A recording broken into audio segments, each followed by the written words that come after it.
Materyalist düşünceyle oluşturulmuş eğitim müfredatının 28 Şubat'la ayyuka ulaştığı noktada toplumun hiçbir kesimine yönelik bir faydasının olmadığı ve topluma hiçbir katkı sunmadığı aşikardır.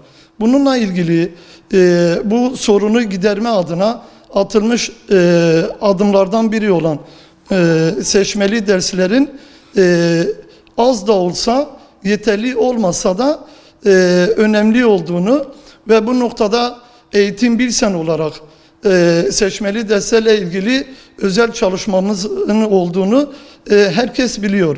Biz her yıl Eğitim Bilsen olarak seçmeli derslerin temel dini bilgiler, Kur'an-ı Kerim, siyer, Peygamber Efendimizin hayatı, Kürtçe ve Zazaca seçmeli dillerle ilgili dinimi ve dilimi öğreniyorum temasıyla şehrimizin çeşitli yönlerine astığımız brandalarla verdiğimiz demeçlerle görüşmelerimizle bunun önemini her defasında dile getirdik ve bu yılda bu temayla dinimi ve dilimi öğreniyorum temasıyla şehrin çeşitli yönlerine brandalarımızı asacağız.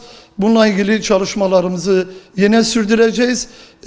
Toplumsal çöküntünün, ahlaki yozlaşmanın ayyuka çıktığı bu dönemlerde bu tür manevi eksenli derslere ne kadar gereksinim duyulduğu öneminin bir daha ortaya çıktığını herkes müşahede etmektedir.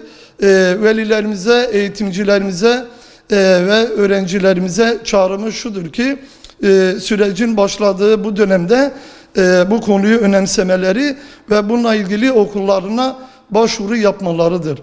Biz Eğitim Bilsen olarak toplumun manevi değerlerine önem veren bir sendikayız. Bununla ilgili müfredatın seçmeli derslerin zorunlu dersler haline getirilmesiyle ilgili talebimizi buradan bir daha yeniliyoruz. Biz diyoruz ki seçmeli dersler yerine maneviyatımızı, toplum değerlerimizi önceleyen derslerin zorunlu dersler haline getirilmesi ve istemeyen velilerin dilekçelerini verip başka dersler almalarıyla ilgili bir tercih sunulmasını istiyoruz. Bununla ilgili yine geçen yıl olduğu gibi bu yılda Milli Eğitim Bakanlığı'na çağrımız budur. Bununla ilgili Milli Eğitim'in somut bir adım atmasını bekliyoruz.